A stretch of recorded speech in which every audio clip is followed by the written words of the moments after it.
네, 반갑습니다. 세력가치주 김희천입니다.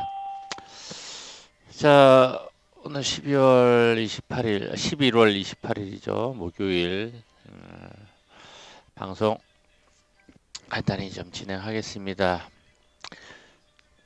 자, 오늘 좀 이야기할 내용은요. 오늘은 시장 분위기가 좀 관망 분위기고 조용했죠. 눈치 보기 장세가 너무 심해서 트럼프의 홍콩 인권 서명 때문에 너무나 이제 눈치 보기 장세에다가 테마 하나 쪽만 움직이는 분위기였는데 어제는 조금 그래도 음봉이긴 했는데 좀 활발했어요. 활발해서 어제는 몇 개를 장중 매매를 했는데 SK 그룹주들이 좀 활발하게 움직였죠. 그래서 상한가도 가고 급등했다 좀 밀리고 장대 한번 만들고 했던 종목을 매수급소 어떻게 잡았는지 물론 어제 장중 방송을 업로딩해서 올려놓은 내용이 있긴 한데 그 내용들을 좀 심플하게 제가 설명을 드리기 위해서 오늘 그 내용을 가지고 좀 간단히 좀 이야기를 하도록 하겠습니다. 그 이야기하기 전에 시황은 계속 좀 이야기를 하는 건데 간단하게 지금 현재 외인들이 보고 있는 포지션 중심으로 좀 이야기를 해드리도록 할게요.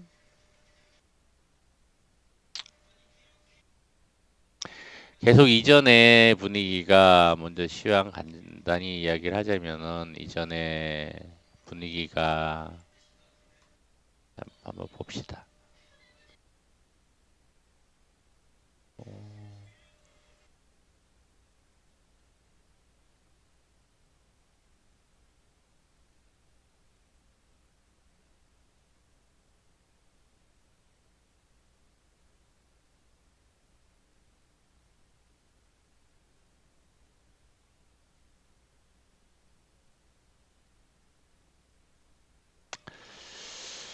자, 계속 좀 강조했었던 내용 중에 하나가 외인들이 290의 리밋을 걸어놓고 있다라는 이야기를 했어요. 290, 287.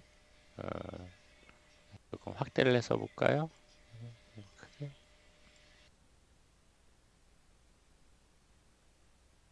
확대해서 보면 290에 이전에는 290의 리밋이 걸려 있는 모습이 많이 보였어요. 290에 290 여기였죠, 그죠? 근데 옵션으로는 점점 내려놓고 있는 모습이에요. 미국은 신고가하고 있는데 우리는 못 가고 있고 미국이 빠지면 우리는 더 빠질 가능성이 있어서 그런지. 그런데 개인들은 물론 기준선은 낮추고 있지만은 상방을 계속 취하고 있어요. 285 이상, 290 이상 취하다가 내려놓고 불안한지 내려놓고 285 이상. 주구나 사나 이제 상방을 보고 있다는 얘기죠. 개인들은. 그죠? 참 아이러니컬합니다. 물론 이게 옵션이라고 하는 게 제로섬 게임이에요. 누군가 수익을 보면은 누군가 손해를 그만큼의 손해를 보는 사람이 생길 수밖에 없는 게 이 옵션 게임이긴 한데 그 시장 구조로 보면은 이게 시장이 어떤 판을 놓고 갈지가 그림이 그려지거든요.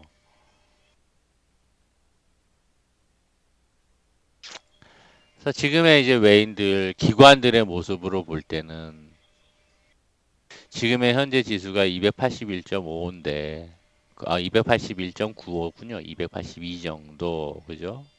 이 정도 위치인데, 올라가면 손실인데, 290 넘어서기 전에는 안 올리려고 할 테고, 외인들도 지금 옵션은 수익 구간이고, 적당히 될 수 있는 구간이죠. 그죠?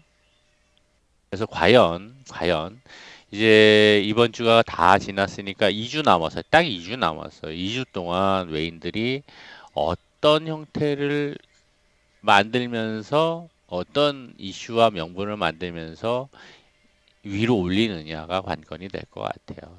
여기 지금 옵션은 이거고 선물 매수세가 많으니까 이거인데 280 이상인데 280 이상으로 내려놨어요. 사실 이게 이만큼 됐었는데 이것도 내려놓은 거예요. 선물 옵션 동시 만기니까 지금 위치에서 가더라도 상관은 없어. 상황에 따라서 한번 아래로 변동성 한번 주고 올리면서 종가상 262로 뭐 285까지 올려도 외인들은 뭐 오케이일 수가 있죠. 기관들은 손실이겠지만 개인들은 수익 못 보는 거고 지금 현재 구조로는 그러다 보니까 이게 점점 이전에 봤을 때보다는 점점 낮아지고 있는 모습이에요. 지수가 올라갈 가능성이 상대적으로 확률적으로 낮아지고 있다는 이야기죠. 자, 이래 놓고 이전에 얘기했었던 자료를 좀 보세요. 동영상을 녹화 방송을. 해놓고 지수 위치를 보면은 200일선 아래 있고 위에 400일선 있고 60일선 올라오고 있고 볼린저 밴드 하단선 멀티밴드 하단선 올라오고 있고 일단은 뭐 기술적으로 큰 게 400일선 200일선 여기 갇혀 있으니까 그죠? 갇혀서 움직이는 흐름이 나올 수밖에 없겠죠. 이게 현실적인 부분입니다. 그런데 개인들은 어떻게든 위로 올라가야지 수익이 많이 나는 거 쪽에 그쪽에 베팅을 하고 있다는 이야기죠. 그걸 놓고서 메이저들이 과연 그렇게 만들어 갈 수 있을까? 지금 생각을 해봐야 될 문제입니다. 그게 항상 볼 때마다 아이러니컬해요. 가능성이 없어 보이는데 왜 이렇게 상방에 베팅을 하고 있는지 포지션을 잡고 있는지 이게 의문이긴 합니다. 이게 개인들의 심리인 거죠. 우리를 포함한 일반 개인들의 심리인 거죠.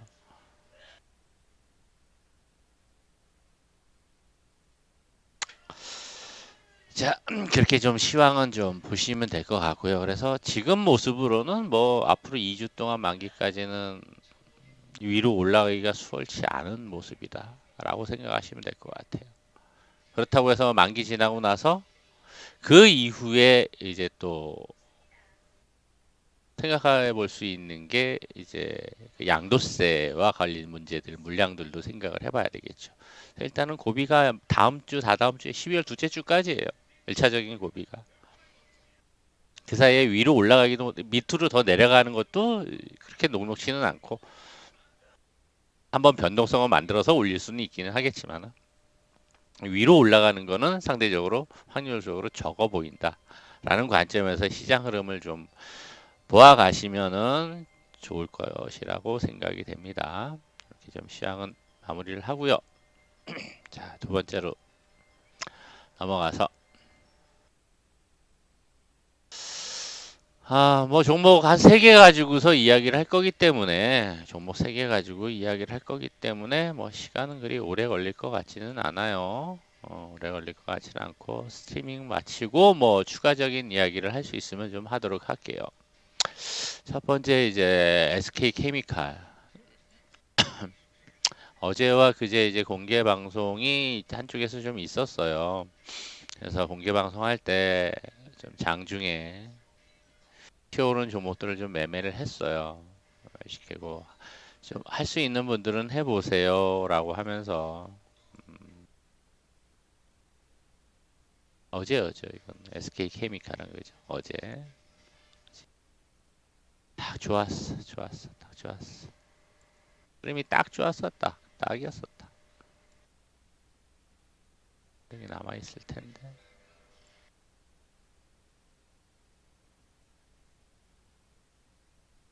여기 그건 안 해. 여기 딱 이렇게 그죠?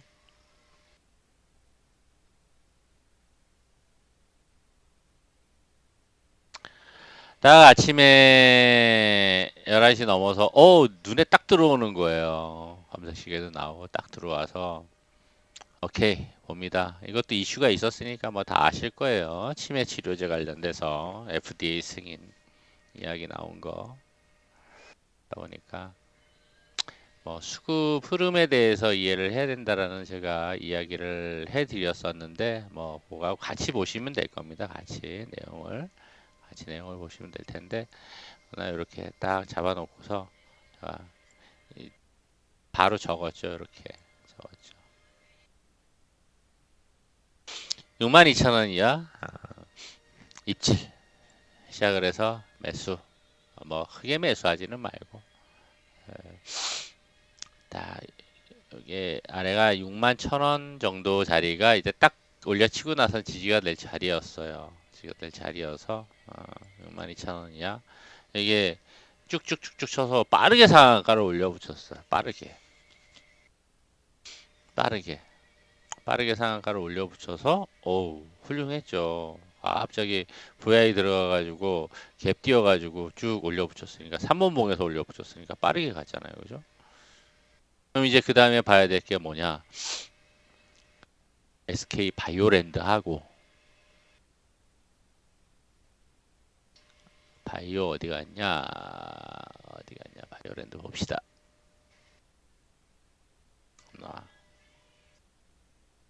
앞에서 쪽에는 적어놓은 게 안 나오고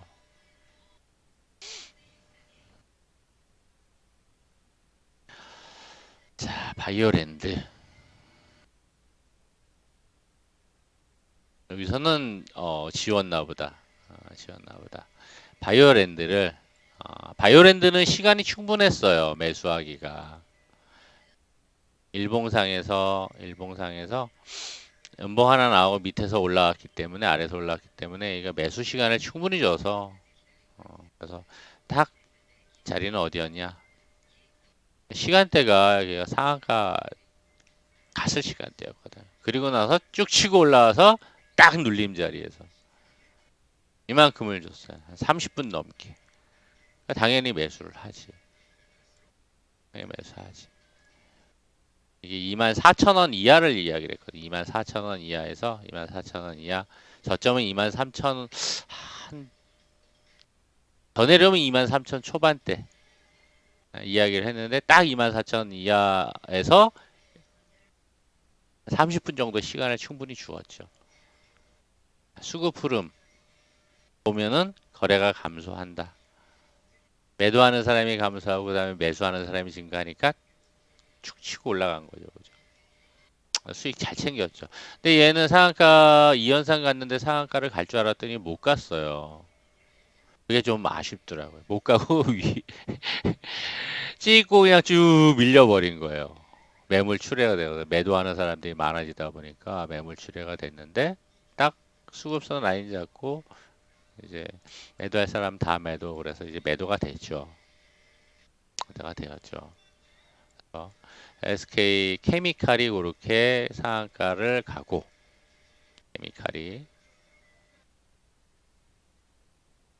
케미칼이 여기서 매수가 잘 돼서 좀 요거는 조금 시간이 오래 못 갔죠. 그죠? 3분, 6분, 9분, 한 10분 남짓 그리고 올라갔으니까 이 자리가 올라갔으니까 못 가고 오늘 갭 떠서 음봉으로 누른 거고 그리고 나서 이제 바이오랜드를 공략을 하고 같이 봤던 게 뭐냐? 나노엔텍이에요. 같이 움직인 거였잖아. 같이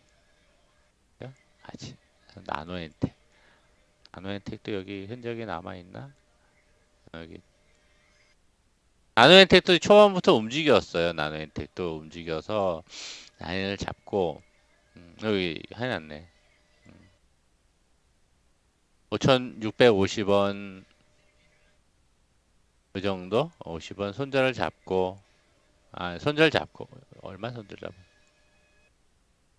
여기 했을까 아마 5,600원 손절을 잡고 650원 정도 매수 막 그렇게 했을 거예요. 그래서 요거 650원 정도 매수했던 것 같은데 그래서 이게 요것도 뭐 이렇게 오랜 시간은 없었어요. 짧게 장 초반부터 했으니까 이걸 제일 먼저 공략을 했었던 거죠.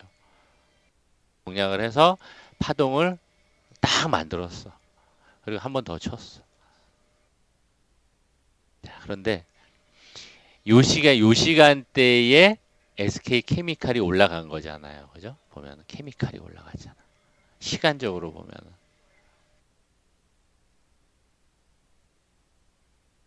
앞으로 딱 가보면은 케미칼이 그죠? 11시 넘어서 불과 한 40분 만에 간 거였잖아요. 그죠? 나노엔텍은 장 초반부터 움직였어. 장 초반부터 움직여서 요거를 보고 그렇게 하다가 오케이 케미칼 딱 매매하고 바이오랜드 매매하고 오후장에 이거 봅니다. 수급선입니다. 오후장에 그게 수급선이고 찍고 올라와서 여기가 지지가 되고 있으니까 1시 넘어서 여기가 지지가 되면 한번 올라갈 수 있습니다. 그랬다고요. 근데 올라갔다가 상한가 갈 줄 알았더니 못 가고서 따라들이면 쭉 빠져버렸어요. 빠져버렸어. 그리고 오늘 개파라 그래서 밀렸단 말이죠. 케미칼은 상한가를 완벽하게 빠르게 상한가 입성을 했는데 바이오랜드도 올라가다 빠지고 나노엔텍도 초반부터 꽤 컸죠. 이것만 해도 꽤 커죠. 바이오랜드는 나노엔텍은 그리고 요때 요거 흐름 보면서 수급선의 흐름을 보면서 같이 공략한 건 아닌데 자 한번 우리 비교해 봅시다. 과연 상한가를 갈지 아니면은 빠질지 비교해 봅시다라고 한 게 디스커버리하고 딱 라인 거놓고 이게 라인 거놓은 거잖아요. 디스커버리하고 그리고 또 뭘 봤냐면은 신소재를 봤어요. 신소재.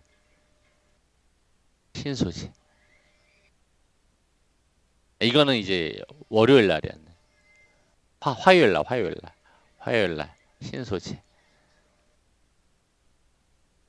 이게 어제는 음봉이었죠, 그죠? 신소재를 같이 그 전날 비교를 해봤었다고. 똑같이 신소재를 비교하면서 요때 요거하고 같이 비교를 했던 게 맞아. 화요일 날은 비교했던 게 KIC, A프로젠이었어요. A프로젠을 똑같이 했었거든요. 자, A프로젠은 이렇게 가다가 여기가 지지가 되면은 상한가 올릴 가능성도 있습니다. 있어 보입니다. 손절 짧게 잡고 오후장에 공략해 볼 만합니다. 라고 얘기했는데 갈 듯 하다가 확 밀려버렸어요.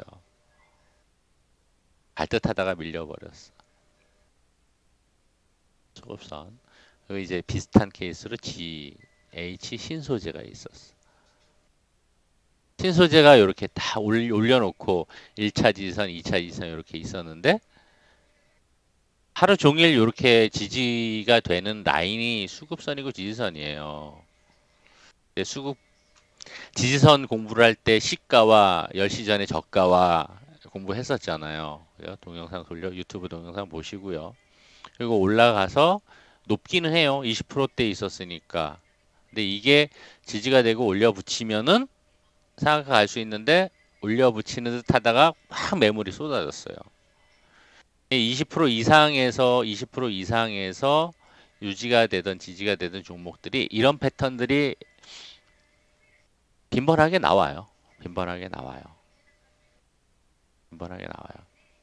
그래서 기본적인 건 이런 자리에서 공략은 상한가를 목표로 하는 건데 초보자들은 하기 어려운 거고 조금 트레이딩 경험이 있는 사람들이 계속 주시하면서 보면서 요거와 다음날 갭을 먹기 위한 전략으로 가는 거다라는 걸 설명하기 위해서 이제 그날 요렇게 갑니다. 그리고 또 GH 이거 얘기했고 A프로젠은 매매했었고 그 다음에 또 케미칼도 상한가 보내고 나서 그 바이오랜드와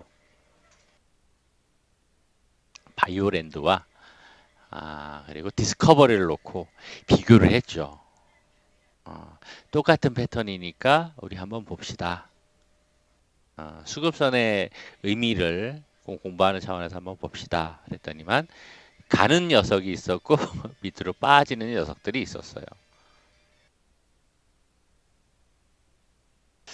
그래서 일단 상한가 잘 갔던 건 케미칼 그리고 뭐 다들 수익을 잘 챙긴 거긴 한데 일단은 상한가 안착한 게 케미칼. 그다음에 디스커버리. 디스커버리는 공략을 못했어. 좀 빠르게 올라서. 여기서 한번 봅니다. 아, 봅니다라고 했는데 안착을 했죠. 막판에. 지지되면 상한가 안착할 가능성이 있으니까 봅니다. 그랬는데 요 녀석은 안착을 했어요. 디스커버리까지. 바이오랜드는 오히려 빠져버리고 나노엔텍도 못 가고. 이게 기본적으로 이제 수급선의 개념이에요. 장중 수급선의 개념. 수급선. 중요한 라인들이에요. 그래서 기본적인 개념은 일봉상에서의 시가, 저가, 그죠? 지지선. 그다음에 이제 뭐 종가, 고가가 있는데 이건 또 어나더 개념이니까 당일날 볼 때는 시가와 이제 만들어진 저가, 저가가 거래가 많은 시간대에 만들어진 저가가 중요한 거죠. 아침에 만들어진 시가와 거래 많은 시간대가 아침 10시 전이니까 10시까지니까 10시 전에 만들어진 저가가 두 번째 지지선으로 작용을 하는 거죠. 이게 지지 못하면 오후에 또 깨져서 내려와서 이렇게 만들어요. 이 개념만 알고 계셔도 아마도 웬만히 아마 트레이딩 관점에서 혹은 뭐 장중에 강하게 오르는 종목들을 어떻게 공략을 하는지에 대한 관점에서 상당히 유용하게 활용할 수 있는 수단이 될 수 있습니다. 수단이 될 수 있습니다. 거기에 이제 뭐 이제 테마를 보고 이전의 흐름, 전날 흐름과 일봉상에서 수급 흐름 보고 테마도 보고 같이 엮어서 종목의 흐름을 보고 있었다라고 하면 훨씬 좋을 수 있죠. 그죠? 좋을 수 있죠. 그래서 그런 것들이 하나의 요인만이 아니라 같이 맞물려야 돼요. 같이 맞물려야 돼요.